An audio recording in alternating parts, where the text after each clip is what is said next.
सुस्वागतम. सर्वप्रथम Pimpri Chinchwad education trust आणि नूतन महाराष्ट्र विद्याप्रसारक मंडळ यांच्या वतीने आपणा सर्वांचे स्वागत. विद्यार्थी मित्रांनो, सध्याच्या परिस्थितीमध्ये 12वी नंतर काय करायचे हा प्रश्न सर्वांच्या मनामध्ये येत आहे. अशा प्रश्नाचे उत्तर देताना आज आपल्या सोबत सुप्रसिद्ध करिअर मार्गदर्शक आणि प्रेरणादायी वक्ते प्राध्यापक विजय नवले आपल्याला लाभलेले आहेत, ज्यांनी आपले शिक्षण अभियांत्रिकीमधून बी आणि एम.ई., ह्युमन रिसोर्सेस मधील MBA, MA इतिहास, पत्रकारितेची BJ ही पदवी आणि COEP येथून PhD करत आहेत, ज्यांनी आजपर्यंत राज्यभरात 2000हून अधिक व्याख्याने दिली आहेत. करिअर तसेच अभियांत्रिकी विषयातील 22 पुस्तकांचे लेखक ते आहेत. करिअर पाथ फाइंडर या जगभर पोहोचलेल्या करिअर तक्त्याचे लेखक ते आहेत. तसेच दूरदर्शन, IBN लोकमत, जय महाराष्ट्र, झी TV आदी TV चॅनल्सवरून करिअर मार्गदर्शनाची अनेक वेळा निमंत्रित त्यांना आलेलं आहे. तसेच आकाशवाणी पुणे केंद्रावरून 53 मुलाखती आजपर्यंत त्यांच्या प्रसारित झालेल्या आहेत. करिअर विषय मांडणीतील राज्यातील प्रभावी वक्ते म्हणून नामवंत आहेत. विद्यार्थी विकसनासंदर्भातील विविध नाविन्यपूर्ण उपक्रमांमुळे शिक्षण क्षेत्रात उपक्रमशील प्राध्यापक म्हणून जे परिचित आहेत. तसेच विविध वर्तमानपत्रांमधून युवक, शिक्षण, करिअर, सॉफ्ट स्किल्स विषयावर विपुल लेखन त्यांचे आहे आणि सध्या पिंपरी चिंचवड एज्युकेशन ट्रस्ट तसेच नूतन महाराष्ट्र विद्याप्रसारक मंडळ संचलित अभियांत्रिकी विद्यालयात विद्यार्थी विकसन अधिकारी तथा करिअर मार्गदर्शक या पदावर कार्यरत आहेत. त्यांना मी विनंती करते की त्यांनी आज आपल्याला मार्गदर्शन करावे. प्राध्यापक विजय नवले. धन्यवाद. सर्वप्रथम पिंपरी चिंचवड एज्युकेशन ट्रस्ट आणि नूतन महाराष्ट्र विद्याप्रसारक मंडळ या दोन्ही संस्थांनी या पद्धतीने चालू केलेल्या कार्यक्रमांचं, उपक्रमांचं आणि खरं तर मी म्हणेल की शैक्षणिक क्षेत्रामध्ये जे मोठं योगदान या माध्यमातून त्यांनी जे दिलेलं आहे, या सगळ्यांबद्दल मी सुरुवातीला सर्व विद्यार्थ्यांच्या वतीनेच आभार व्यक्त करतो की एक खूप चांगल्या पद्धतीचं शिक्षण आणि ज्याला असं म्हणता येईल की आपण काय करतोय, समाजासाठी काय करतोय आणि काय घडतंय, आउटपुट काय येतंय. 113 वर्षांपासून आपली संस्था ही स्किल्स डेव्हलपमेंट या विषयातच काम करतात असं म्हणायला हरकत नाही. कारण लोकमान्य टिळकांनी ज्यावेळेस ही संस्था चालू केली संपूर्ण देशभर, त्यावेळेसचे जे संकट होतं आपलं, त्या संकटासाठी जे लढायचं होतं ब्रिटिशांसोबत, त्यावेळेस आपण काय करायला पाहिजे, तर त्यावेळेस स्वदेशीचा जो उच्चार आणि ज्याला असं म्हणता येईल की स्वदेशी हा मुद्दा लोकमान्य टिळकांनी मांडला आणि तेच ती थोर व्यक्ती लोकमान्य टिळक हे आपल्या या संस्थेचे संस्थापक अध्यक्ष. त्यामुळे नूतन महाराष्ट्र विद्याप्रसारक मंडळ गेली अनेक वर्ष याच विषयात काम करत आहे, ज्याच्यामध्ये स्किल्स डेव्हलपमेंट आहे, ज्याच्यामध्ये स्वविकसन आहे. नुकताच कोरोना सदृश परिस्थितीमध्ये जे काही घडत चाललंय त्याच्यामध्ये माननीय पंतप्रधान साहेबांनी सुद्धा सांगितले की आपण आत्मनिर्भर व्हायचंय. आणि आत्मनिर्भर व्हायचंय म्हणजे एका बाजूला आमचा देश आत्मनिर्भर होत जाईल आणि दुसऱ्या बाजूला हा देश आत्मनिर्भर करण्याच्या प्रक्रियेमध्ये ही सगळी युवा पिढी जी आहे, आपण सगळेजण आहोत, हे आपण सगळेजण आपापल्या स्तरावरती आत्मनिर्भर होत जाऊ, हा यामध्ये मूळ मुद्दा आहे.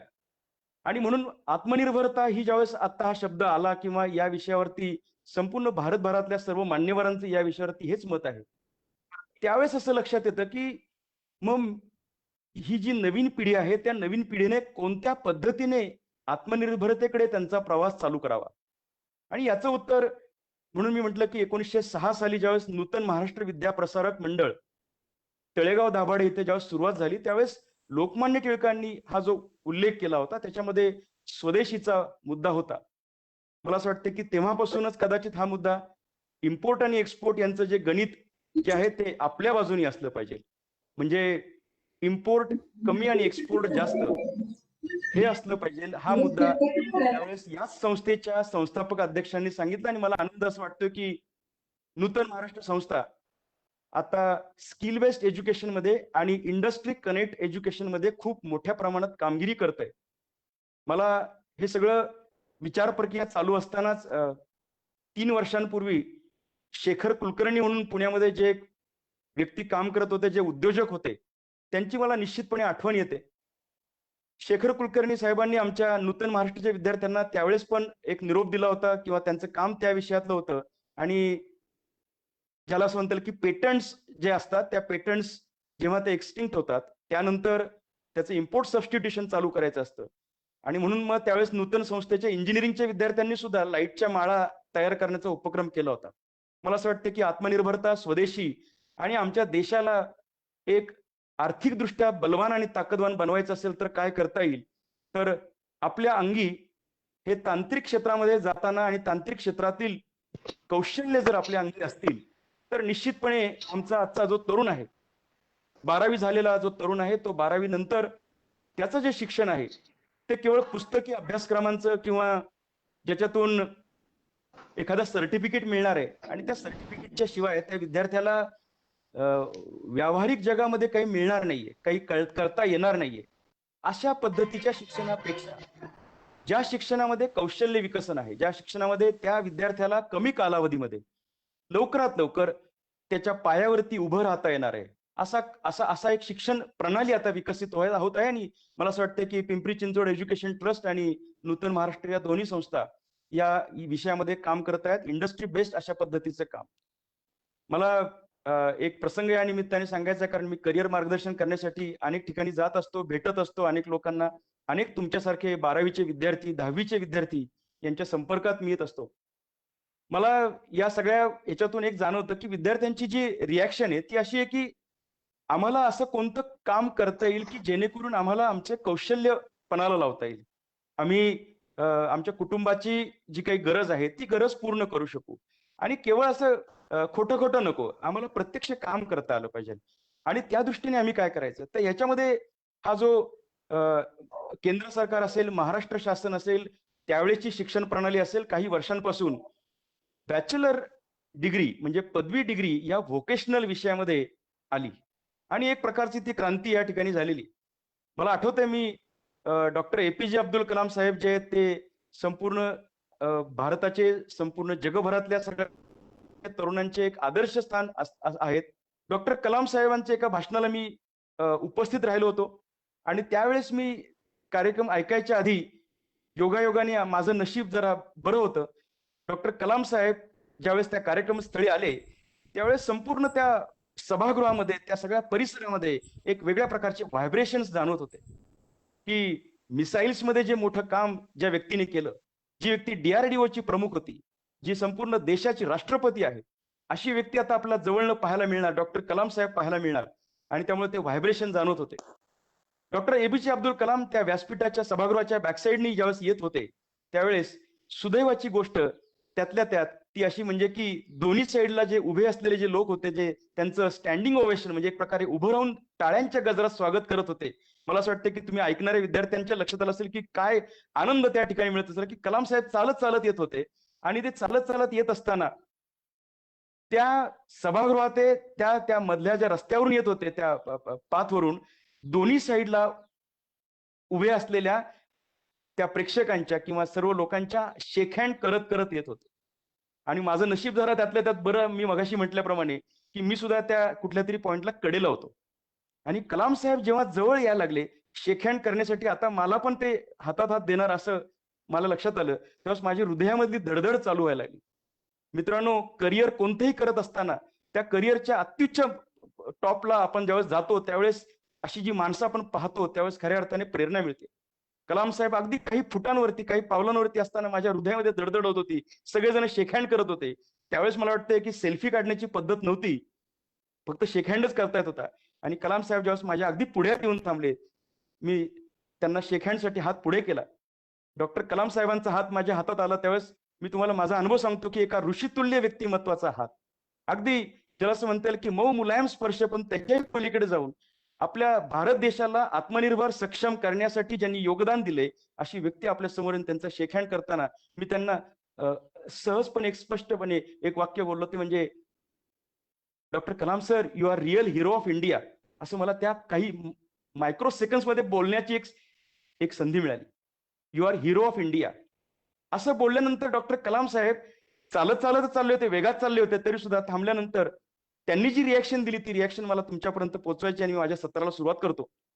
डॉक्टर कलाम साहेबांनी ते वाक्य ऐकलं माझं की you are real hero of India. Kalam साहेब जर साधे कोणी असते तर त्यांनी थँक्यू म्हणाले असते.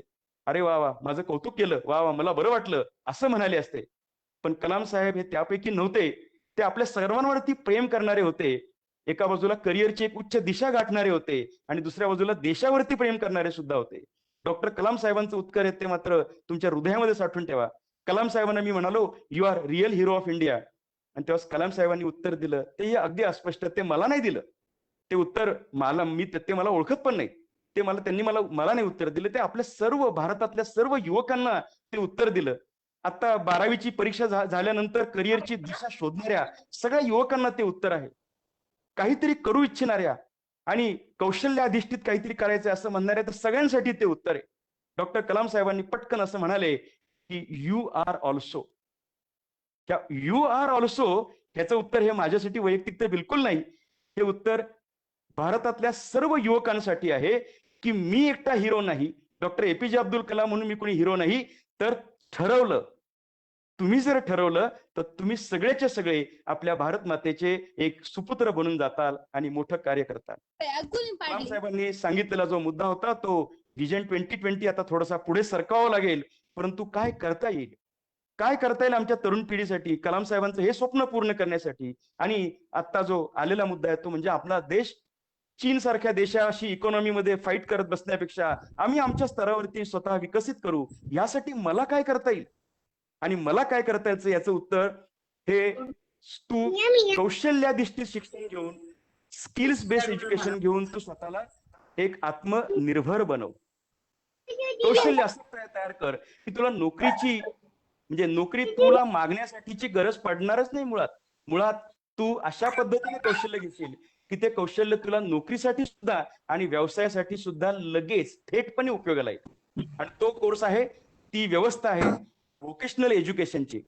व्होकेशनल या शब्दाचाच मुळात अर्थ असा आहे की तुम्ही एखाद्या गोष्टीमध्ये पारंगत बनता. You become expert in one particular chosen field.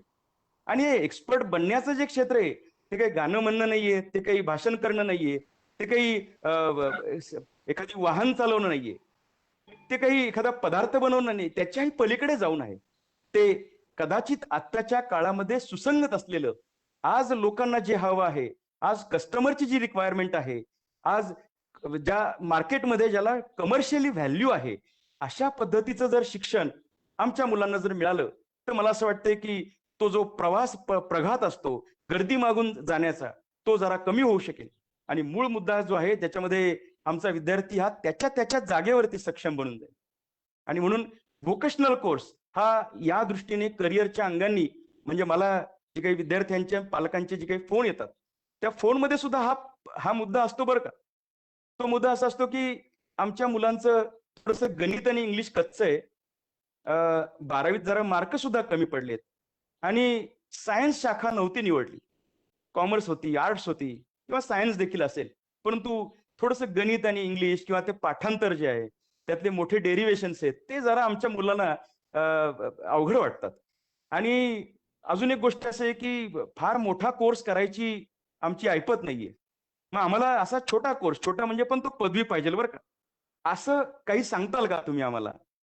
मला असं वाटतं की या सगळ्या प्रश्नांची उत्तरं, या सगळ्यांचं समेशन म्हणजे एक प्रकारची बेरीज, चांगल्या चांगल्या गोष्टींची बेरीज ह्या शासनाने म्हणजे all India council for technical education म्हणजे भारतातलं जी शिक्षण व्यवस्था आहे ती सगळी शिक्षण व्यवस्था ज्यांच्या परवानगीने चालते, ज्यांच्या पुढाकाराने चालते आणि ज्यांच्या परवानगीशिवाय ते कुठलंही महाविद्यालय राबवू शकत नाही, ते AICTE आणि त्यासोबत केंद्र सरकार आणि महाराष्ट्र सरकार आणि निम्न स्तरावरती ज्याला असं म्हणता येईल की शेवटची जी ऑथॉरिटी असती ती म्हणजे आपल्या जवळची ऑथॉरिटी म्हणजे विद्यापीठ, म्हणजे पुणे विद्यापीठ, सावित्रीबाई फुले पुणे विद्यापीठ असेल किंवा डॉक्टर बाबासाहेब आंबेडकर हे बाटू विद्यापीठ, हे खरं तर तसं शासनाचंच विद्यापीठ आहे, तंत्र शिक्षण विषयात काम करणार, यांची परवानगी असलेलं पदवी कोर्स असलेलं आणि तुम्हाला तुम्हाला कौशल्य शिकवणार, म्हणजे कौशल्य शिकवण्याचे कदाचित 2 आठवड्याचे काही कोर्सेस असतात, पण त्या 2 आठवड्याच्या कोर्सच्या आधारे आपण काही बाजारात उभं राहून, म्हणजे मार्केटमध्ये उभं राहून आपल्याला कोणी काही फार व्हॅल्यू दिलं असं नाही.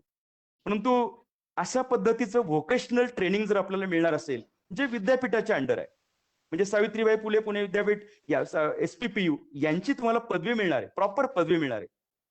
परंतु कुठली सीईटी नसेल, एंट्रन्स परीक्षेचा तो सगळा तो एक प्रकारचा मोठा घोळ आहे एक प्रकारे, की आपल्याला कधी द्यायची परीक्षा, त्याचे विषय कोणते आहेत, निगेटिव्ह मार्किंग आहे का, आणि खूप मोठी वेगळी ती रॅट रेस आहे.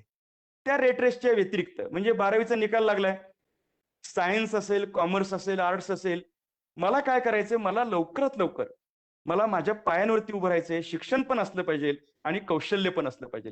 या दोघांचं कॉम्बिनेशन मला कोणी देताल का बाबा, असं कोणी जर म्हणत असेल, मला जे आता असंख्य फोन येतात, ग्रामीण भागातले असतील, सर्वसामान्य मध्यमवर्गीय कुटुंबातले असतील, ज्या मुलांना या शिक्षणामध्ये त्या शिक्षणात अडकून नाही पडायचं, मला काहीतरी लगेच आता नोकरी, काही दिवस नोकरी आणि त्यानंतर व्यवसाय चालू करता येईल, अशा पद्धतीचं शिक्षण या BVOC म्हणजे बॅचलर ऑफ व्होकेशनल या डिग्रीमध्ये आहे. तो 3 वर्षांचा कोर्स आहे. मला असं वाटतं की नूतन महाराष्ट्र संस्था, त्यामुळे अनेक वेळा वर्तमानपत्रातही त्याचं या सगळ्या कोर्सचा बोलबाला आणि खूप लोकांनी कौतुक केलं, की छान पद्धतीने तुम्ही हा कोर्स डिझाईन केला तुमच्या स्तरावरती, कारण 113 वर्षांपासून नूतन संस्था या विषयात काम करते. मला तुम्हाला सांगायचं की यासोबत पिंपरी चिंचवड एज्युकेशन ट्रस्ट, म्हणजे मी स्वतः या नूतन संस्थेमध्ये मी करिअर मार्गदर्शनाचं काम करतो. मगाशी प्रेमा मॅडम यांनी माझा जो परिचय करून दिला, की मी टेलिव्हिजनवरती शो करतो करिअर विषयातले, किंवा आमचं नेहमी विद्यार्थ्यांसोबतच या आकाशवाणीवरती सुद्धा कार्यक्रम असतात. आपण या विषयावरती, करिअर विषयावरती काहीतरी बोलण्याचा प्रयत्न करतोय. मी हे सगळं काम करतोय ते नूतन संस्थेमध्ये बसून आमच्या सगळ्या विद्यार्थ्यांशी आमचा रोजचा डायलॉग असतो, की विद्यार्थी येतो, बोलतो, की आता मला असं वाटतंय की काय करावं, मग आम्ही पटकन कुणाशी फोनवरून बोलतो, त्या व्यक्तीशी काही जोडलं जाता येईल का. बरेच विद्यार्थी असे की यामध्ये स्वतः उद्योजकता असेल, संशोधन असेल, या विषयामध्ये काम करण्यासाठी ही अटॅचमेंट आहे तुमच्याकडे. म्हणजे चांगल्या पद्धतीने संशोधन करणारे, डॉक्टरेट असलेले अशी सगळी मंडळी इथे शिकवण्यासाठी उपलब्ध आहेत समजा. आणि मगाशी मी जो वारंवार उल्लेख केला, की लोकमान्य टिळकच या संस्थेचे प्रमुख म्हणजे संस्थापक अध्यक्ष. आणि आता पिंपरी चिंचवड एज्युकेशन ट्रस्ट सोबत जो आता एक ऐतिहासिक करार झालाय, त्याचा म्हणजे खूप विद्यार्थ्यांपर्यंत ही बातमी पोहोचली वाऱ्यासारखी, की पिंपरी चिंचवड संस्था जी औद्योगिक क्षेत्रामध्ये या विद्यार्थ्यांना प्लेसमेंट असेल, गुणवत्ता शिक्षण असेल आणि त्यासोबत इंडस्ट्री सोबत असलेले करार असतील, यासाठी अत्यंत प्रसिद्ध आहे. या संस्थेसोबत आता हा प्रकारचा जो विद्यार्थ्यांच्या फायद्याचा जो काही एक प्रकारचा करार झालाय, त्याच्यातून ही संधी विद्यार्थ्यांना जास्त चांगल्या पद्धतीने शोषून घेता येणार आहे. विद्यार्थ्यांचा आणि पालकांचा जो मूळ उद्देश असतो, की आम्ही हे शिक्षण घेतोय, हे एखादं पूर्ण करतोय, तर आम्हाला हे त्याचा पुढे उपयोग होणार आहे का, नोकरी मिळणार आहे का. तर नोकरी मिळण्यासाठीच्या कुठल्याही अडचण नसतील. व्होकेशनल, मुळातच व्होकेशनल हा कोर्स हा तुम्हाला सक्षम बनवण्यासाठी उपयोगाचा आहे. मला काही वर्षांपूर्वी आबा ताकवणे नावाचे एक उद्योजक भेटले होते, जे दौंड भागामध्ये, मला असं वाटतं त्यांना राष्ट्रपती पुरस्कार आणि अगदी सर्व प्रकारचे पुरस्कार मिळाले. त्यांनी त्यांच्या मुलाखतीत सांगितलं होतं, की त्यांची खूप इच्छा होती, की 10वी नंतर एखादा छोटा कोर्स करावा. आणि तो छोटा कोर्स, त्यावेळेस त्यांची इच्छा होती, की ITI कोर्स करायचा. म्हणजे ITI कोर्स करून त्यांना काहीतरी तंत्र शिक्षण विषयात काम करायचं होतं. मी तुमच्याशी आता जे बोलतोय, हे तंत्र शिक्षण विषयातलंच, परंतु विनाकारण क्लिष्ट गणिती आकडेमोड नाही, फार ते मोठी जाडजाड ठोकळे असलेले पुस्तक वाचन नाही, पण तरी तंत्र शिक्षणात प्रत्यक्ष काम करायचंय. म्हणजे मशीनवरती काम करायचंय, CNC मशीन असेल, कॉम्प्युटर सारखं जे काम असेल, सॉफ्टवेअर डेव्हलपमेंटचं काम असेल. हल्ली एक चांगला प्रकार सगळ्या लोकांच्या संबंधित आहे, जे आता आपण वेबएक्स किंवा फेसबुक वरतून आता आपण जोडलं जातोय, हे तंत्रज्ञान आहे. किंवा ग्राफिक्स आणि मल्टीमीडिया सारखं जे टेलिव्हिजनमध्ये किंवा फिल्म्समध्ये तुम्ही पाहता, की आता चालू घडीची जी काही सगळी टेक्नॉलॉजी आहे, त्या टेक्नॉलॉजीमध्ये काम करायचंय आणि त्याचं आम्हाला कोणी शिकवेल का, तर तो हा कोर्स. पण आबा ताकवणे त्यावेळेस असं म्हणाले होते, की मला असं काही शिकण्यासाठीचा मार्गच नव्हता. मग ते त्यांनी एका ठिकाणी छोटी नोकरी केली आहे. त्याच्या नोकरीतून, मग त्या अनुभवातून, त्या गुणवत्तेतून त्यांनी लेथ मशीनवरती त्यांना काम करण्याची संधी मिळाली. आणि नंतर मला सांगायला आनंद वाटतो, की अगदी परदेशातल्या संरक्षण विभागांना सुद्धा सप्लाय करणं, म्हणजे रणगाड्यासारख्या विषयांना सप्लाय करण्याचं काम या आबा ताकवणे साहेबांनी केलं. आणि त्यांची सुरुवात जी झाली होती त्यावेळेस त्यांनी खंत बोलून दाखवली होती की असं एखादं कमी कालावधीचं शिक्षणाची व्यवस्था हवी, ज्या ठिकाणी मला मशीनवरती काम करण्यासाठी इथपासून सॉफ्टवेअर डिझाईन करण्यापर्यंत, म्हणजे ग्राफिक डिझाईन हे असेल, रेफ्रिजरेशन सारखा विषय असेल, आणि हल्लीच्या काळामध्ये ऑटोमोबाईल हे खूप प्रचलित अशा पद्धतीचं एक सेक्टर आहे की ज्याच्यामध्ये त्याच्यावरतीच भारताची इकॉनॉमी अवलंबून असते. तर या क्षेत्रांमध्ये काम करत असताना मला काही असं मिळालं नाही शिक्षण, मग मी खूप स्ट्रगल केला वगैरे ते सांगत होते. मला तुम्हाला हे आठवणीने सांगायचं, जाणीवपूर्वक सांगायचं की पूर्वीचा काळ वेगळा होता. आणि काळामध्ये हे अशा पद्धतीचं शिक्षण जर आपल्याला मिळणार असेल तर हे शिक्षण निश्चितपणे लवकरात लवकर आपल्याला नोकरीच्या संधी शोधून देण्यासाठी किंवा या सगळ्यांसाठी उपयोगाला येईल. मग अशी मी जो उल्लेख केला की भारताची काय गरज आहे आणि इथपासून माझी काय गरज आहे. म्हणजे आपण सगळेजण क्रिकेट खेळलोय. क्रिकेट खेळत असताना एखाद्या प्लेअरचे पण रन महत्वाचे असतात आणि एखाद्या आपल्या त्या टीमची एकूण धावसंख्या महत्वाची असते. पण टीम जिंकून देत असताना आपली सुद्धा वैयक्तिक धावसंख्या होत असते. आणि म्हणून आपण आपल्या देशासाठी काय करायचं याचा विचार करत असताना आपलं सुद्धा करिअर होणार. हे करिअर आपल्या आवडीचं असलं पाहिजे, आपल्या त्याच्यामध्ये क्षमता विकसित करण्यासाठीची आपल्याला संधी मिळाली पाहिजे, याच्यातून यासाठीची पात्रता आपल्या अंगी असली पाहिजे. अरे हो, मगाशी तो उल्लेख मी केला पात्रतेचा. तर व्होकेशनलच्या पदवीसाठी जाताना मात्र कोणती सीईटी नाही, तेही मगाशी मी सांगितलं. 12वीत फक्त उत्तीर्ण हवेत. सायन्स असेल, कॉमर्स असेल, आर्ट्स असेल, कोणतीही शाखा असेल, हा विद्यार्थी 3 वर्षांच्या शिक्षणातून या व्होकेशनलच्या डिग्रीसाठी तो पात्र ठरतो, म्हणजे तो बीओक ही डिग्री घेतो. विशेष म्हणजे मी एक करिअर मार्गदर्शक म्हणून सुद्धा मला कोर्सचा फार आनंददायी एक रचना वाटते. ती रचना अशी आहे की फ्लेक्झिबिलिटी म्हणजे बऱ्याच वेळा आपल्याला सुद्धा फ्लेक्झिबिलिटी हवी असते. म्हणजे टीव्ही पाहताना मोबाईल पाहायचा असतो, हा, गाडी चालवताना बरेच जण मोबाईल साईडला ऑपरेट करत असतात, जेवण करत असताना टीव्ही बघायचा असतो, हे सगळं करत असताना मित्रांशी बोलायचं असतं. आपल्याला फ्लेक्झिबिलिटी हवी. जीवनामध्ये आता फ्लेक्झिबिलिटीचा जमाना आहे. आणि या फ्लेक्झिबिलिटीमध्ये एखादा पर्टिक्युलर कोर्स 4 वर्ष 5 वर्ष करायचंय तर विद्यार्थी याच्यामध्ये कधीतरी तो नाखुश होतो. त्याला असं वाटतं मला फ्लेक्झिबिलिटी हवी, माझे डिसिजन्स माझ्यावरती, बरं याच्यामध्ये यू टर्न जर मारला तर ते शिक्षण वायाला जातं असं इतर कोर्सेसमध्ये होतं. पण बीओकची गंमत मी तुम्हाला सांगतो. हा बीओकचा कोर्स 12वी नंतरचा विद्यार्थी पहिल्या वर्षाला जॉईन करू शकतो. एकूण 3 वर्षांचा कोर्स आहे. डिप्लोमा झालेले विद्यार्थी हा दुसऱ्या वर्षाला जॉईन करू शकतो. त्याचं कारण तिथं ऑलरेडी त्याचा काहीतरी एक्सपिरियन्स आहे. बाहेर पडताना सुद्धा एखाद्या विद्यार्थ्याला वाटलं की नाही, मला 1 वर्षाचं शिक्षण पूर्ण झालंय, मला असं वाटतं की हा कोर्स आता थांबवावा, माझ्या कुटुंबाची काहीतरी वेगळी गरज आहे, मला शिक्षण नाही कंटिन्यू करतायत. खरं तर तसं करू नये, परंतु एखाद्याला वाटलं समजा, तर तो विद्यार्थी पहिल्या वर्षाच्या शिक्षणानंतर बाहेर पडून बाहेर जाऊ शकतो. पण त्यावेळेस त्याला असं काही नापास किंवा आता तुझा कोर्स झाला नाही तर तुला काय एलसी पण देणार नाही आम्ही, अशी परिस्थितीत आपण जात नाही. ते अर्धवट शिक्षण होत नाही. त्या शिक्षणामुळे एखादं वर्ष वायाला जात नाही. 1 वर्षांचा कोर्स पूर्ण केल्यानंतर अशा विद्यार्थ्याला केंद्र सरकारच्या आणि महाराष्ट्र शासनाच्या या नियमांमधून आलेले हे सगळे एक चांगले मुद्दे आहेत. त्याच्यामध्ये त्यांनी सांगितलंय की 1 वर्षाचा जर कोर्स पूर्ण केला बीवोकचा तर 1 वर्षानंतर त्याला डिप्लोमा हे सर्टिफिकेट त्या विद्यार्थ्याला मिळतं. म्हणजे 1 वर्षाच्या अनुभवातून डिप्लोमा हे सर्टिफिकेट जर विद्यार्थ्याला मिळणार असेल, आता म्हणजे तुम्ही हे गणित मांडून बघा, 10वी नंतर डिप्लोमाचा कोर्स हा 3 वर्षांचा असतो, म्हणजे 10 अधिक 3 13. आणि इथे जर तुम्ही 12वी नंतर आलात तर बघा, आर्ट्स आणि कॉमर्सच्या विद्यार्थ्यांना तर डिप्लोमाला जाता पण येत नाही.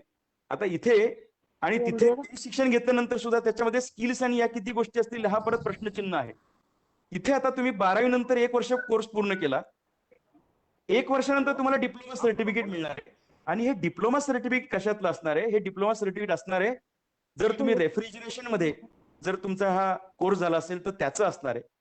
तुम्ही ऑटोमोबाईल सर्व्हिसिंग साठी जर शिक्षण घेतलं असेल, शिक्षण म्हणजे पाठांतर नाहीच आहे, या शिक्षणाची खूप ब्युटी आहे. मला असं वाटतं की हे इथून पुढच्या काळामध्ये भारतातल्या सगळ्या शिक्षण व्यवस्था ह्या practical based hands on skills आणि कौशल्य अधिष्ठितच असणार आहेत. मला वाटतं की नूतन संस्थेला हे फार लवकर त्यांच्या कार्यक्रमामध्ये असं लक्षात आलं की आपण लवकर केलं पाहिजे, म्हणून हा कोर्स लॉन्च झालाय. सुदैवाने तो तळेगाव दाभाडेमध्ये आपल्या ह्या भागातल्या विद्यार्थ्यांसाठी उपलब्ध आहे. 1 वर्षानंतर डिप्लोमाचं सर्टिफिकेट मिळणार आहे. हे सर्टिफिकेट घेऊन आपण जर मार्केटमध्ये गेलो म्हणजे त्याच्यामध्ये सॉफ्टवेअर बद्दलचे कोर्स आहेत, कम्प्युटर संदर्भातले कोर्स आहेत, इलेक्ट्रॉनिक संदर्भातले कोर्स आहेत. तर आपल्याला त्या त्या पदानुसार नोकरीची संधी मिळू शकते. मी तुम्हाला आता नोकरीचा विषय निघाला म्हणून सांगतोय. मित्रांनो, खरं तर माझी अशी अपेक्षा आहे, ते सगळ्यांवरती बळजबरी नाहीये, परंतु माझी अशी अपेक्षा आहे की ज्याला उद्योजक व्हायचंय, उद्योजक ज्याला व्हायचंय, त्याने खूप मोठं लेंदी एज्युकेशन तर खरं घेऊ नये. लेंदी एज्युकेशन घेतल्याने वायाला जाणार नाहीये. परंतु व्यवसायामध्ये, कोणत्याही व्यवसायामध्ये यायचं असेल, कोणत्याही करिअरमध्ये आपल्याला टॉपला जायचं असेल, तर आपली लवकर एंट्री त्या ठिकाणी व्हायला पाहिजे. त्या ठिकाणी आपली लवकर एंट्री व्हायला पाहिजे. वयाच्या 28व्या वर्षी जर वाटलं की मला क्रिकेटपटू व्हायचंय, काहीच उपयोग होणार नाहीये. वयाच्या 50व्या वर्षी वाटलं की मला अभिनय क्षेत्रामध्ये जायचंय, उपयोग होणं अवघड आहे. परंतु वयाच्या 6व्या वर्षी सचिन तेंडुलकरला कळलं होतं की मला बॅट्समन व्हायचंय. लवकरात लवकर त्याने त्या क्षेत्रामध्ये काम करायला सुरुवात केली. सचिन तेंडुलकरने बॅट्समनचं चित्र काढा, बॉलिंगच्या याच्यामध्ये कोणत्या प्रकारचे नियम पाळा, 8 मार्काला लिहा, आणि चांगल्या प्रकारचे कॅच कुणी कुणी झेलले, जोड्या लावा, अशी प्रश्नोत्तराच्या माध्यमातून अभ्यास नाही केला सचिन तेंडुलकरने. त्याने जे केलं ते व्होकेशनलचा अभ्यास केलाय. व्होकेशनल अभ्यास म्हणजे प्रत्यक्ष त्याने क्रिकेट खेळण्याचा सराव केला, प्रत्यक्ष क्रिकेट खेळण्याचा सराव केला आणि अनेक दिवसांपासून तो हा कोर्स करत राहिला, स्वतः करत राहिला. त्या शिक्षणाच्या माध्यमातून त्याला रमाकांत आचरेकर सरांनी शिकवलं आणि तो हे सगळं करत असताना वयाच्या कमी कालावधीमध्ये क्रिकेट क्षेत्रामध्ये त्याची एंट्री झाली. 15-16 वय असतानाच तो क्रिकेटमध्ये आला. मला तुम्हाला सांगायचंय, निवडलेल्या क्षेत्रामधले आपण सगळेजण सचिन तेंडुलकर बनलो पाहिजेत. आणि हे बनण्यासाठी काय करायला लागेल, आपल्याला मेहनत घ्यायला लागेल. ती मेहनत प्रत्यक्ष कामाची असली पाहिजे. ती पुस्तक वाचनाची जोड म्हणून ठीक आहे, परंतु तुला हातानेच करता येते. Refrigeration, you are given some task and you are working on that. तू स्वतः काम करतोयस. बरं, याच्यामध्ये मी मगाशी सांगितल्याप्रमाणे त्यात काही फार कोणता सायंटिस्ट काय म्हणालाय आणि त्याचं कोणतं डेरिव्हेशन आहे याची काही गरज नाहीये. बंद पडलेला टीव्ही आपल्याला दुरुस्त करता येऊ शकतोय. आपण गाड्यांच्या बाबतीमधलं सर्व्हिसिंग विषयातलं काम आहे ते करू शकतोय. आणि चांगली गोष्ट सांगायची तर नूतन संस्थेमध्ये महिंद्रा अँड महिंद्रा सारखी कंपनी असेल, टीव्हीएस सारखी कंपनी असेल, यांचे प्रत्यक्ष त्या ठिकाणचे ट्रेनिंग प्लांट्स त्या ठिकाणी उपलब्ध आहेत. ते सगळी मंडळी, इंडस्ट्रीतली मंडळी त्या ठिकाणी शिकवायला येतात. मला तुम्हाला आवर्जून सांगायचंय, लवकरात लवकर एंट्री. मग तुम्ही उद्योजकतामध्ये जाऊ शकता, म्हणजे बिझनेस करायचा आहे. आणि मला अनेक विद्यार्थी भेटतात, फार इंजिनिअरिंग करणारे असतील, डिप्लोमा करणारे असतील, ITI करणारे असतील आणि व्होकेशनल कोर्स करणारे असतील. हे सगळ्यांचं एक म्हणणं आहे की आम्हाला व्यवसाय चालू करायचा आहे. छोटाच करायचा आहे, पण आम्हाला स्वतःचा व्यवसाय चालू करायचा आहे. आपण नूतन संस्थेमध्ये एक ईडी सेल चालू केलाय, उद्योजकता विकास केंद्र. याच्यामध्ये उद्योजकांच्या मुलाखती घेतो. मला तुम्हाला सांगायचं की कौशल्य ज्यांच्याकडे आहे तीच माणसं पुढे गेलेली दिसतात. ज्या माणसांनी खूप पाठांतर केले ती माणसं जातील का, शंका आहे. कदाचित जाऊ पण शकते. परंतु ज्याच्या अंगी कौशल्य आहे तो व्यक्ती मात्र व्यवसाय क्षेत्रामध्ये मोठी संधी घेऊ शकतो. पण मग नुसतं ते व्यवसाय घेत असताना विद्यापीठाची डिग्री नसेल तर जरा अडचण होऊ शकेल. तो कोर्स एक शासन मान्यता प्राप्त कोर्स नसेल तर अडचण होऊ शकेल. आणि म्हणून बिओक सारखा जो कोर्स आहे तो खरं तर आपण या सरकारांचं, या विद्यापीठांचं आभार मानले पाहिजेत की तुम्ही या विद्यार्थ्यांसाठी एक चांगल्या प्रकारची उपलब्धी म्हणून हा कोर्स निर्माण करून दिलाय. त्यामुळे उद्योजकता, मगाशी मी तुम्हाला सांगत होतो की कोणत्याही करिअरमध्ये जात असताना, भले तुम्ही करिअर कोणतंही निवडा, या क्षेत्रामध्ये काम करत असताना स्किल्स कसा पणाला लावायचा असतो, म्हणजे स्किल कसं अचीव करायचं असतं हे अगदी थोडक्यात सांगतो. नळाच्या तोटीमधून पाण्याचा जो टिपका खाली पडत असतो, नळाच्या तोटीतून ते लिकेज असतं बघा, तिथून टिपका खाली पडत असतो. मला या ठिकाणी हे सांगायचंय की उत्तम पद्धतीने ते काम करणारी सुद्धा माणसं मिळत नाहीत. कोणतंही काम, ते काम छोटं आणि मोठं. प्लंबिंग क्षेत्रामध्ये काम केल्यानंतर स्वतःच्या अंडर काही लोक ठेवून खूप मोठ्या प्रमाणात पैसाही कमवू शकतो. पैसा हा मूळ मुद्दा नाही, परंतु याच्यामध्ये तुम्ही एक्सपर्टाईज करू शकता. नळाच्या तोटीतून पाण्याचा जो थेंब पडत असतो, आपण सगळ्यांनी पाहिला असेल, तो थेंब खाली कॉन्क्रीट वरती पडत असतो. खाली कॉन्क्रीट असतं किंवा सिमेंटची किंवा एखादी फरशी असते. तुम्ही एक ऑब्झर्व केलं असेल की तो जर वारंवार पडणारा जो ठिपका आहे, तर काय गंमत होते. मूळ सायन्सचा नियम असं सांगतो की पाण्यामध्ये एवढी ताकदच नाहीये की सिमेंट कॉन्क्रीटला काही खड्डा पाडावा. सॉफ्ट वस्तू ही हार्ड वस्तू कापू शकत नाही. म्हणजे आपण कात्रीने कागद कापतो, कागदाने कात्री कापता येत नाही. सिमेंट कॉन्क्रीट तर पाण्यापेक्षा हे हार्ड आहे किंवा ते कडक आहे, ते नाही करता येणार. सायन्सचे सगळे नियम बाजूला ठेवून द्या, त्यांना सायन्सचे कळतच सगळे नियम बाजूला ठेवून द्या. त्या ठिकाणी पाण्याचा जो ठिपका पडतोय तो कसा पडतोय, तो वारंवार पडतोय, सातत्याने पडतोय, एकाच ठिकाणी पडतोय आणि न थकता पडतोय. एकाच ठिकाणी पडतोय तो पाण्याचा ठिपका, आणि तो एकाच ठिकाणी सातत्याने पडल्यामुळे, एकाच फ्रिक्वेन्सीने पडल्यामुळे गंमत अशी होते की काही महिन्यानंतर, काही आठवड्यानंतर त्या ठिकाणी त्या कॉन्क्रीटला खड्डा पडलेला आपल्याला दिसतो. हेच चित्र तुम्ही डोंगरांमधून येणाऱ्या पाण्यातून तयार झालेल्या ज्या ओघळ आहेत त्या ठिकाणी झालेलं दिसतं. एकच गोष्ट सातत्याने वारंवार जर तुम्ही करू शकलात तर तुम्हाला त्या क्षेत्रामध्ये यश मिळतं, आणि तुम्ही सॉफ्ट होता तरी तुम्ही हार्ड गोष्टीवरती यश मिळवलं. तुम्हाला 12वीत कमी मार्क होते तरी सुद्धा प्रत्येक कौशल्यावरती तुम्ही काम केलं, अनेक वर्ष त्याच्यामध्ये तुम्ही योगदान दिलं, त्यानंतर तुम्ही त्या क्षेत्रामधले एक अनभिषिक्त सम्राट बनून जाता. हे कधी शक्य होतं, जेव्हा तुम्हाला त्याचं कौशल्य असतं. हे कौशल्य प्राप्त केलंच पाहिजे. मग आता कौशल्य, रांगोळी काढण्याच्या कौशल्यातून किती पैसे मिळतील, फुलांची रचना करण्याच्या कौशल्यातून किती पैसे मिळतील, उत्तमपणे स्वयंपाक करण्याच्या कौशल्यातून किती पैसे मिळतील, का सध्या कमर्शियली रिक्वायरमेंट असलेल्या गोष्टींमधून किती पैसे मिळतील.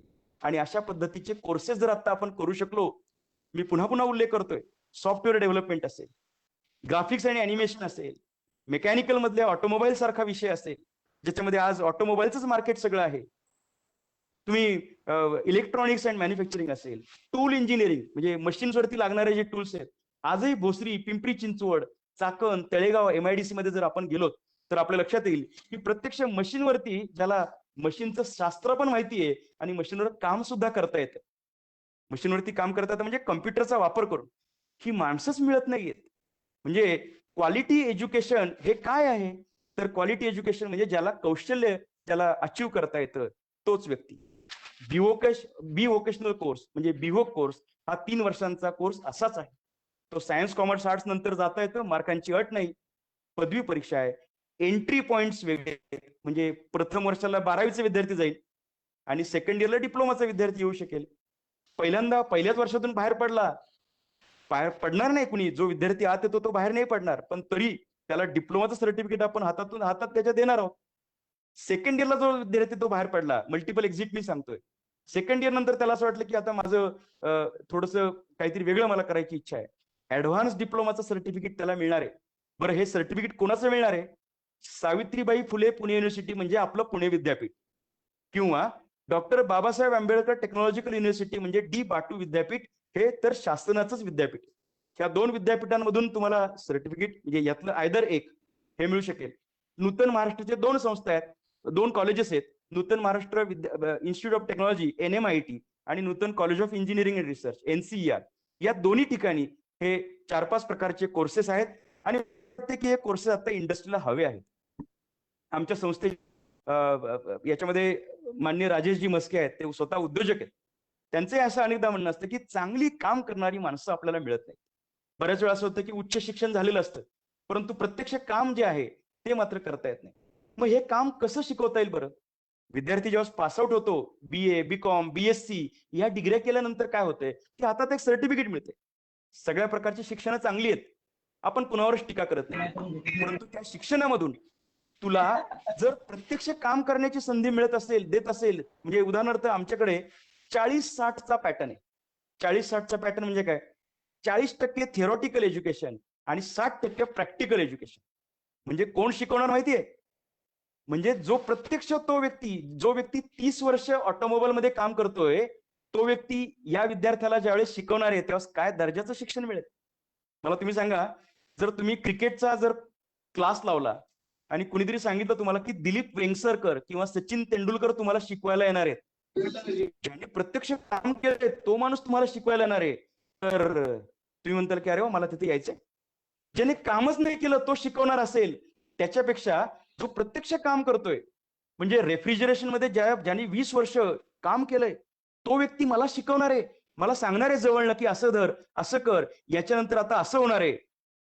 तर दर्जेदार शिक्षण मिळणारे कंपनीत जाऊन, म्हणजे तू प्रॅक्टिकली शिकणार आहेस. आणि माझ्या मते आता आपण जरी भारताचा सर्व्हे केला ना, भारतातल्या तरुणांचा, उत्तर एकच येते मुलांचं, ते उत्तर येते, आम्हाला प्रॅक्टिकल एज्युकेशन देणारं शिक्षण हवं आहे. आम्हाला आता पाठांतर, परीक्षा या सगळ्या याच्यातून फक्त ठोकताळ्या पद्धतीने शिकवणारं नको, आता आम्हाला बास झालं. आम्हाला प्रत्यक्ष काम करायची संधी द्या.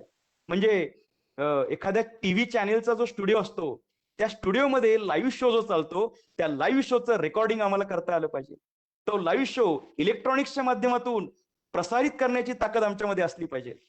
ग्राफिक डिझाईन करत असताना, बातम्या चालू असताना जे खालनं अॅनिमेटेड पार्ट जातो, तो आम्हाला डिझाईन करायचा आहे.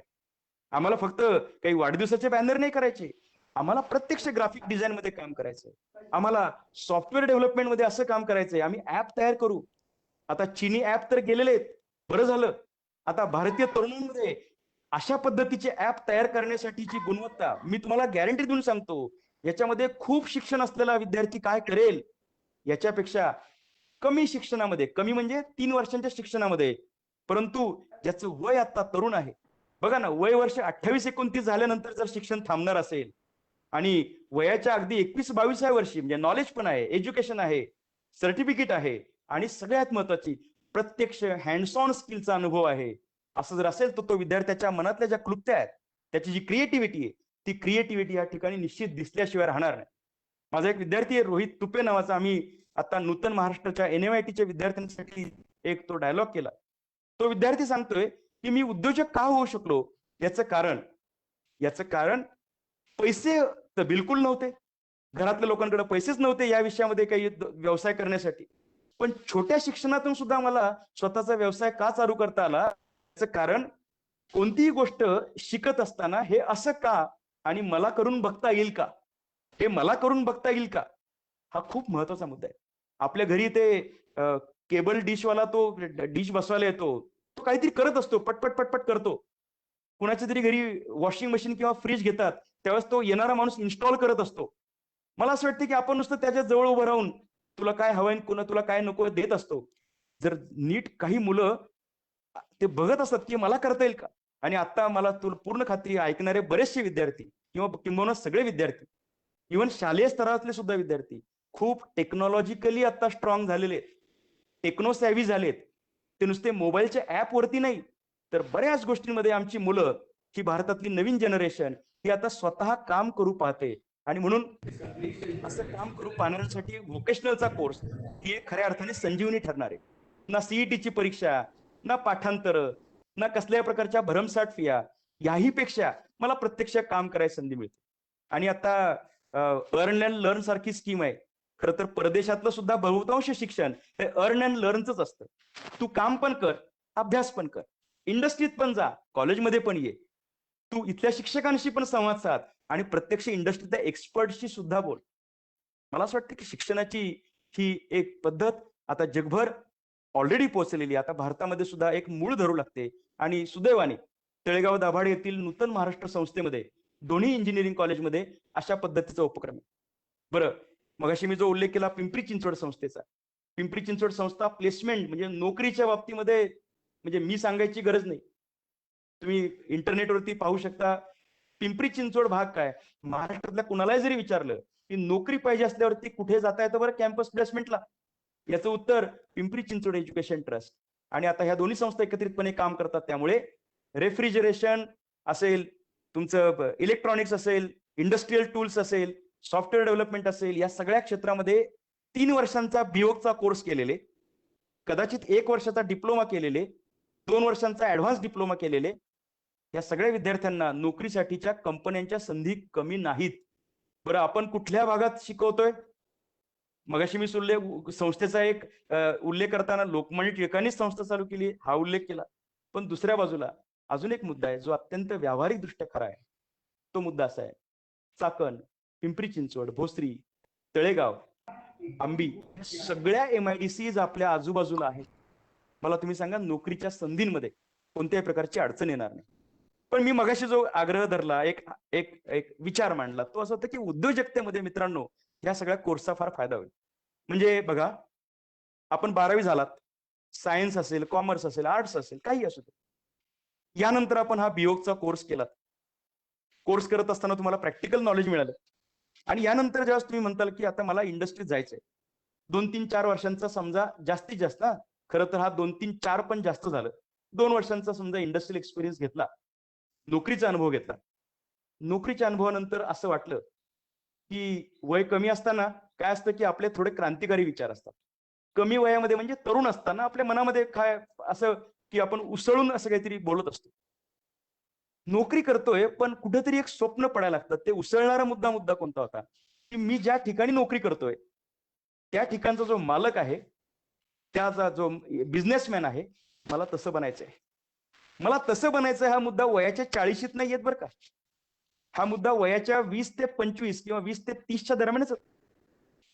छत्रपती शिवाजी महाराजांनी रयतेचं राज्य निर्माण करण्यासाठी जी काही ताकद लावली आणि जे काही करून दाखवलं, तो हाच वयाचा गट आहे, 20 ते 30. सचिन तेंडुलकरने क्रिकेटमधलं करिअर जे उत्तुंग करिअर केलं, याचा कालावधी हाच आहे, 20 ते 30. गरज पडली तर आपण 30 ते 40ही म्हणू शकतो विविध क्षेत्रांमध्ये जाण्यासाठी.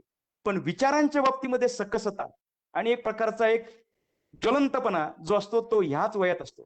आणि म्हणून मी उद्योजकतामध्ये अनेक लोकांच्या मुलाखती घेत असतो. उद्योजकांच्या आता आमचे नूतन संस्थेचे जे विद्यार्थी त्यांच्या आम्ही मुलाखती घेतो. कमी वयामध्ये म्हणजे 22-23 वय असताना नोकरी पण आहे, शिक्षण पदवीची डिग्री पण आहे, कौशल्य पण आहे आणि मनामध्ये विचार आहे की माझं स्वतःच चालू करायचंय. मला स्वतःचा व्यवसाय चालू करायचा आहे. मग ते काय दुकान चालू करायचंय का? ते काय बेकरी चालू करायची आहे का? ते काही एखादी मी म्हणेल की त्यापेक्षा एक मॅन्युफॅक्चरिंग सेक्टर, इंजिनिअरिंग सेक्टर, तंत्रज्ञान विषयामध्ये या विषयामध्ये तुम्ही काम करू शकण्यासाठीची पात्रता या कोर्समध्ये तेवढी ताकद आहे. आणि म्हणूनच AICTE असेल किंवा national skills development corporation NSDC यांनी याला मान्यता दिली की हा कोर्स या पद्धतीने व्हायला पाहिजे. खरं तर मला असं वाटतं की त्यांची कदाचित अपेक्षाच असणार आहे की भारतामध्ये उद्योजक तयार व्हावेत. माझ्या व्याख्यानाच्या जरा पुढच्या उत्तरार्धाकडे जाताना मी असं म्हणेल की भारताच्या इकॉनॉमी बद्दल जे आता स्वप्न कोरोना नंतरच्या काळात आपण पाहतोय, ते स्वप्न असं आहे की चीन सारख्या देशाला आता आपण त्यांच्याशी व्यवहार नाही करणार. मी यापूर्वी सुद्धा भाषणात सांगायचो की आम्हाला लाज वाटली पाहिजे, वाईट वाटलं पाहिजे, दुःख वाटलं पाहिजे. राखी पौर्णिमेची राखी, गणेशोत्सवातली गणपतीची मूर्ती, दिवाळीमधल्या लाईटच्या माळा आणि दिवाळीमधल्या पंत्या जेव्हा आपण चीनवरतून घ्यायचो, लहान मुलांची खेळणी, इलेक्ट्रॉनिक्सच्या वस्तू, मोबाईल, ह्या सगळ्या वस्तू कमी किमतीमध्ये जास्त क्वालिटीच्या पण तशा जास्त टिकाऊ नसलेल्या त्या वस्तू चीनकडून घेत असताना मनामध्ये वैषम्य असायचं, वाईट वाटायचं. वाईट याचं वाटायचं की जगातील सगळ्यात जास्त तरुणांचा देश आमचा भारत नावाचा देश, आणि या देशामध्ये आपण तयार नाही करू शकत का? आपण करू शकतोय. आपल्या देशाची तशी प्रगती आता खूप चांगल्या पद्धतीने झालेली. आता वातावरण ह्या 2-4 महिन्यानंतरच मी बोलतोय. कदाचित कोरोनाच्या काळामध्ये वातावरण थोडस नकारात्मक आहे, पण मी तुम्हाला गॅरंटी देऊन सांगतो, एका बाजूला चीनकडनं येणाऱ्या जर आपण वस्तू थांबवल्या, सुरुवातीला काही काळ त्रास होईल, जर तरच्या गोष्टी लगेच शक्य होणार नाही. परंतु जर भारतातल्या तरुणांनी जर ठरवलं की कमीत कमी कालावधीमध्ये शिक्षण पूर्ण करून, कौशल्य हस्तगत करून आम्ही या सर्व क्षेत्रांचा ताबा घेऊ, इलेक्ट्रॉनिक क्षेत्र असेल, मोबाईल क्षेत्र असेल, सॉफ्टवेअर डेव्हलपमेंट असेल, रेफ्रिजरेशन सारखा विषय असेल की जो पर्यावरणावरती पण त्रास न होता मला करायचं आहे. आत्ताचं रेफ्रिजरेशन कदाचित पर्यावरणाला हानिकारक आहे, पण इथून पुढच्या काळामध्ये असे काही शोध लावू, असे काही कौशल्य आम्ही दाखवून देऊ की जेणेकरून चीनच्या मालाची आम्हाला गरजच पडणार नाही. पुढचं एक पाऊल मला सांगायचंय, कारण डॉलरच्या तुलनेमध्ये रुपयाची जी काही व्हॅल्यू घसरत जाते त्याचं कारण हे आपण बाहेरनं माल आणतो. एक पहिला टप्पा असा आहे.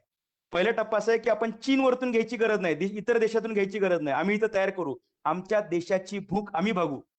म्हणजे भोसरी, पिंपरी चिंचवड, महाराष्ट्रातल्या कुठल्याही भागातला एखादा मुलगा तो म्हणतोय की माझं छोटं युनिट आहे, माझ्या अंडर 4 लोक काम करतात आणि या माध्यमातून मी हे काय करतोय, मी दिवसभर बिझी असतो, मी महिनाभर बिझी असतो आणि हे सगळं करत असताना नोकरीपेक्षा जास्त पैसे मला मिळतात.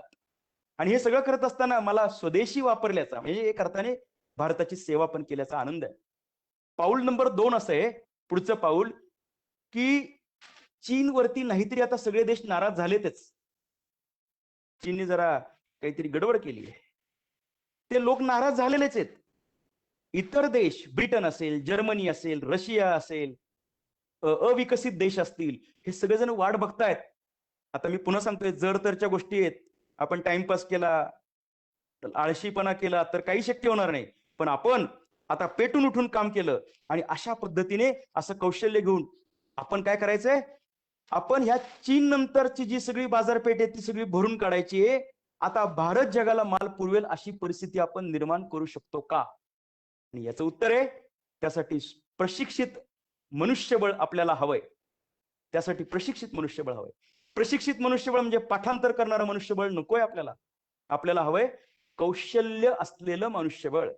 आणि हे कदाचित इंजिनिअरिंग मध्ये असेल, कदाचित व्होकेशनल कोर्समध्ये असेल, कदाचित त्या अनुषंगाने येणाऱ्या ज्या कौशल्य आहेत त्याच्यामध्ये असेल. आणि म्हणून अशा पद्धतीचं शिक्षण जर आपण घेतलं तर मला पूर्ण खात्री आहे की विद्यापीठाची डिग्री पण आहे आणि स्किल्स पण आहे. या सगळ्या याच्यामध्ये आपण जाऊ शकतो. हनुमंत गायकवाड आपल्या भागामध्ये बीव्हीजी ग्रुपचं काम चालवतात. त्यांच्याकडे कौशल्य होतं, जे हायजीन विषयामध्ये काम करायचे. सुरुवातीच्या काळामध्ये त्या कौशल्याचा वापर त्यांनी स्वतः आणि नंतर मग त्यांची टीम विकसित करण्यात आला.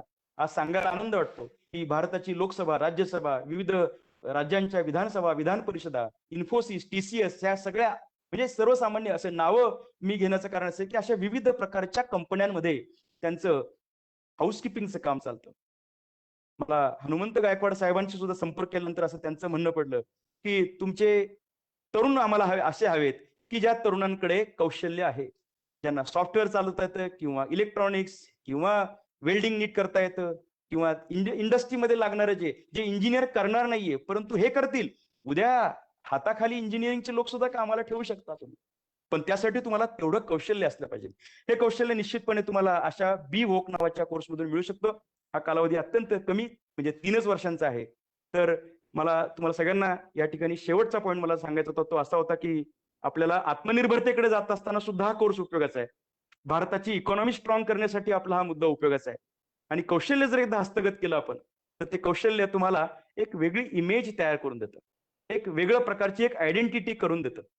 मी आता काल किशोर कुमार यांची गाण्यांचा अभ्यास करत होतो. मला त्याच्यात असं कळलं की हे यॉडलिंग नावाचा जो प्रकार आहे हे कौशल्य किशोर कुमार यांच्याकडे होतं. आणि म्हणून ते त्यावेळेसच्या गायकांपेक्षाही वेगळे पुढे सरकून गेले. कौशल्य जर असेल तुम्ही पुढे जाता. सचिन तेंडुलकर ते कौशल्य होतं. त्याने क्रिकेटमध्ये राज्य केलं. अनेक प्रकारच्या कौशल्यांमध्ये आपण जर व्यस्त राहिलो आणि मगाशी सांगितलेला जो मुद्दा आहे की अर्ली कमिंग म्हणजे लवकरात लवकर त्या क्षेत्रामध्ये तुम्ही एंट्री मारा. नंतर बाकीचं बघूयात ना. आणि पारंपरिक शिक्षणामध्ये जी काही एक गॅप होती की तुम्हाला प्रत्यक्ष काम करण्याची संधी मिळत नाही, तर तशी ही गॅप या ठिकाणी राहणार नाही आणि या ठिकाणी तुम्हाला प्रत्यक्ष ज्ञान मिळण्याची व्यवस्था होईल. तर माझी प्रश्नोत्तर पण असणार आहेत. त्यासोबत काही विद्यार्थ्यांना काही शंका असतील तर त्याही आपण विचारू शकता. मी तुमच्यासाठी कायम उपलब्ध असणार आहे. माझं नाव प्राध्यापक विजय नवले आणि मी जरी राज्यभर फिरलो, इकडे तिकडे गेलो, काही आम्ही सगळे करिअर विषयातले अनेक प्रकारचे काही वेगळे मुद्दे मांडतोय, काही त्याच्यावरती लिखाण करून काही विद्यार्थ्यांवरती प्रयोग करतोय. हे सगळं जरी असलं तरी हे सगळं त्याचं केंद्रस्थान आहे नूतन महाराष्ट्र संस्था. त्यामुळे या नूतन महाराष्ट्र संस्थेमध्ये प्लेसमेंटच्या बाबतीमध्ये तुम्हाला खूप मोठी मंडळी मिळतील पाहायला. प्राध्यापक शीतलकुमार रवंदळे सर याच्यामध्ये काम करतात. डॉक्टर गिरीश देसाई सर हे इंडस्ट्री ओरिएंटेशन त्यांच्या बाबतीत त्यांचं खूप मोठे विचार आहेत. ते सगळे राबवण्यासाठी या सगळ्या गोष्टी ते करण्यासाठी सतत उपलब्ध असतात. आणि विद्यार्थी असतील, प्राध्यापक असतील, या सगळ्यांना या विषयामध्ये त्यांचं म्हणणं असते की आपण सगळ्यांनी स्किल बेस्ड व्हायला पाहिजे. आपल्याला व्हिजन असली पाहिजे. या दृष्टीने काम करायचंय. सगळे संस्थेचे मान्यवर असतील, या सगळ्यांचं म्हणणं हेच आहे की आपल्याला या दृष्टीने पुढे सरकायचंय. आणि मग यासाठीचं अनुकूल वातावरण म्हणजे आजूबाजूला इंडस्ट्री आहे, विद्यापीठांच्या या सगळ्यांसाठी आपल्याला परवानगी आहेत. आणि याच्यातून आपली आता बॅचेस चालू झाल्यात. तर बीओक म्हणजे बॅचलर ऑफ व्होकेशन या विषयातून आपण या काही विषयांमध्ये पदवी हस्तगत करावी, काही वर्षांची नोकरी करावी आणि त्यानंतर स्वतःचा व्यवसाय जर चालू करू शकलात तर मला असं वाटतं की निश्चितपणे ते पालकांचं सुद्धा समाधान त्याच्यामध्ये असेल, तुम्हालाही काहीतरी केल्याचा आनंद मिळेल. आणि सगळ्यात महत्वाची गोष्ट मी मगाशी सांगितली होती ती म्हणजे आमच्या भारताच्या अर्थव्यवस्थेमध्ये सुद्धा आपण काहीतरी योगदान दिल्याची आपली भावना असेल. मित्रांनो, ते आपलं करायचंय. वैयक्तिक शतक करण्यापेक्षा टीम जिंकली पाहिजे, हा मुद्दा खूप महत्वाचा आहे. हे जर आपण करू शकलो तर आपल्या सगळ्या स्किल्स असलेल्या युवकांच्या फौजेमार्फत म्हणजे ही जी एक फौज आहे ती देशाचं संरक्षण करणारी फौज किंवा सैनिक हे देशाचं संरक्षण करण्याची बाउंड्रीवरती असतात. परंतु देशाची इकॉनॉमी स्ट्रॉंग करणं हेही तितकंच महत्वाचं आहे. असं जर होऊ शकलं तर अमेरिकन डॉलरपेक्षा भारताच्या रुपयाची किंमत वाढल्याचं स्वप्न, हे जे स्वप्न डॉक्टर कलाम साहेबांनी जे पाहिलं होतं ते स्वप्न पूर्ण करण्यासाठी आपण काही आपलं योगदान देऊ शकतो का, हा मुद्दा येतो. आणि जर कदाचित 20-25 वर्षानंतर भारताच्या कौशल्याधिष्ठित काम करणाऱ्या युवकांमुळे भारताची इकॉनॉमी इतकी स्ट्रॉंग बनून गेली की या इकॉनॉमी स्ट्रॉंग बनण्यामुळे जगातील सगळे देश आपल्याला सॅल्यूट करू शकतील. जगातला कोणताही देश आपल्यावरती आक्रमण करणार नाही. आणि जगातील कोणताही देश विचार करेल की यांच्याशी वागताना कसं वागायचंय. त्याचं कारण यांची आर्थिक